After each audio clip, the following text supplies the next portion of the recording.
So I really don't like cities, especially big cities. It was incredibly disruptive in 2006 when God began to nudge my wife Chris and me to come to New York City. He was sitting on a bench much like this in Madison Square Park, where God said to me clearly, you're not a suburb boy anymore. This is your city. This is your home. These are your people. And I felt it, and I knew it, and I embraced it, and there's no looking back. In fact, when I thought of cities, I thought about all the things that probably many of you think of. I thought about crime and danger. It just wasn't attractive to me. Yet God clearly called us to come. It was quite an adjustment for me. And actually, for the first few years, I hated it. Eventually, I found out it wasn't that dangerous and things weren't that scary, and I wasn't anxious all the time, and really began to enjoy living in the city and doing the work God called us to do. It was one of those just super hot July days in New York City where the city and the concrete and the brick is just holding the heat in. So I stopped at Starbucks to grab a cold Frappuccino before I went to my office. And I came to this intersection and I noticed on the corner there were three guys. They didn't have shirts on, which is very unusual. And I got about, I think it was about right here, and I felt some arms come around me from behind. And because I know a lot of people in this area, I thought it was probably some friend goofing off. And then I felt the hand go down to my back pocket where my wallet was, and I realized, oh my gosh, I'm getting mugged. And so right here I pivoted, just instinct, pivoted against the building, trapped my hand with my wallet right here, and he's trying to pull me away. He's reaching, trying to get my wallet. He's saying things like, old man, just give us your wallet, old man, stop fighting us. He's roughing me up against the wall. I noticed people are walking by and no one's paying any attention. The only thing I noticed was my cold Frappuccino spilled on the sidewalk. I was frustrated, I think, more about that than anything in the moment.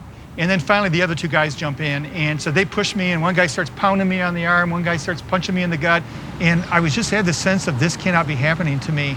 Kind of blurred almost in the background. I could see people walking by, people across the street. No one was helping me, and there's this moment of just almost desperation, like what's gonna happen, how's this gonna turn out? Finally, someone comes by on a skateboard and stops, a young guy, and then a guy dressed in a suit, looked like a Wall Street guy, steps up off the curb onto the sidewalk, and they both said something like, hey, what are you guys doing? And the guys took off running, and these guys are standing there, my good Samaritans, and I straightened up, and my wallet was still there. I was pretty proud of that. I look at my hand, it's all cut up and bleeding. The guy in the skateboard calls the police. It seemed like I blinked, and there was all these sirens, and police came from two different precincts, and suddenly I'm surrounded by seemed like about a dozen cops, and there was still this sense of surreal that this didn't actually happen to me. And I walked away just probably an hour after the mugging, and I'm getting on the subway heading to my office. So I was in a meeting with my staff having just been mugged, and I'm telling them the story, almost felt like outside of myself, just kind of making jokes and getting on with business and say, we have business to do, that I'm okay. They showed a lot of worry and concern for me. I didn't really feel it. Business as usual.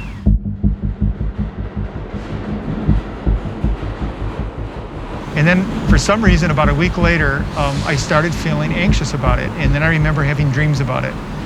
Really, night after night, I was having dreams where I was back there again and people were beating on me. And it began to change how I was in the city. I began to become very aware of who was around me. I was scanning all the time, looking for people. I would begin to jump at sounds and noises.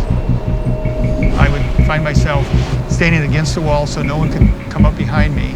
I would avoid certain blocks. If it looked too deserted, I wouldn't walk down the block because there might be someone there hiding.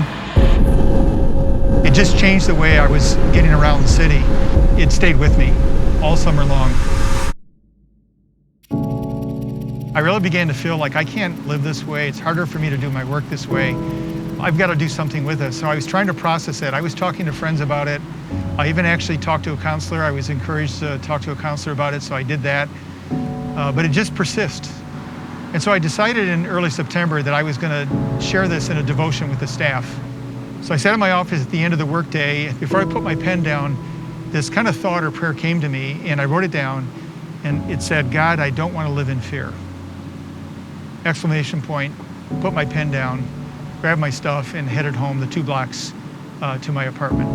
I've probably done this hundreds and hundreds of times, but at this season, because of the mugging, it was not really just an easy walk home, because I found that I was hyper vigilant, really paying attention to what was going on around me, scanning all the time. I would even say kind of jumpy. So in this particular day, on my journey home about right here, and I'd seen just ahead of me this very large man walking kind of slow, kind of lumbering, and so I gave him wide berth to go around him on his left in a very dramatic fashion. As we're both walking, I'm passing him, he turns like this, which kind of startled me and made me jump a little bit. But before I could say or do anything or move by quickly, he said these words. He said, "Thank you for not being afraid of me." A bolt of lightning hit me. It was so shocking because I just written these words, "God, I don't want to live in fear." And now this man, less than 5 minutes later, is looking me in the eyes and saying, "Thank you for not being afraid of me." And I have to say, there was no question that was God. I asked him the question, I said, "Well, why would I be afraid of you?" And then he told me a story that he had been released from prison not too long ago. He was in a program and had to get back to his halfway house on time or he would violate parole. And something had happened to his bus ticket. And so he was stranded there. And so he began to walk toward the bus station, but it was almost a 3-mile walk.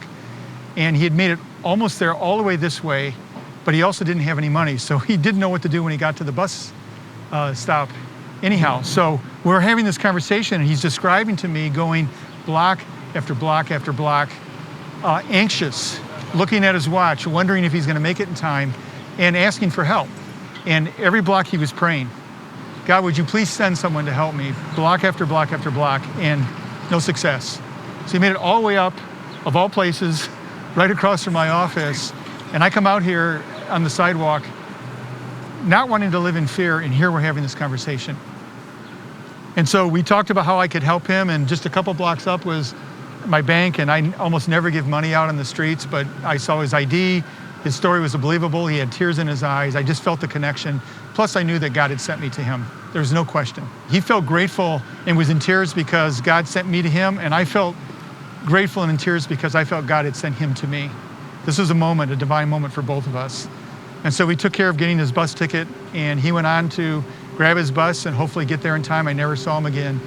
And I stood there really I have to say, in awe of God, because I knew he was doing a work in my heart right then by bringing this man to me, whose story would move my heart to do something to help him.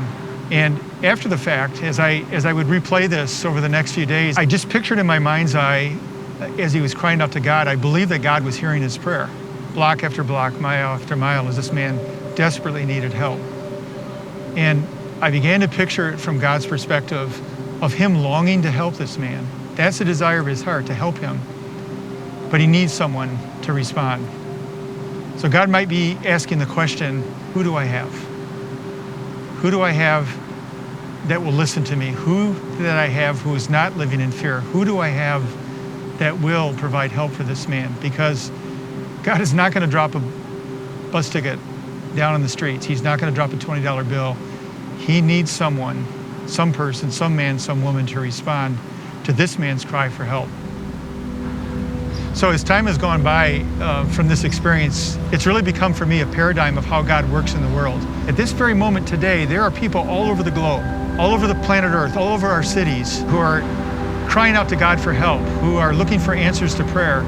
And God hears every single one of those. And the challenge for those of us who are following Jesus and want to build and grow his kingdom is when God is looking for someone, when he's asking the question, who do I have? Will he look at us and say, oh good, I've got him, I've got her, because they are going to respond. They are going to be the answer to this prayer. That's a way that I want to live. That's a way that I want for you to live. That you are living your life, eyes open, ears open, ready to respond to God. When someone is asking God for help, God sees you, he sees me, and he says, oh great, they are going to respond. They are going to be the answer to this prayer.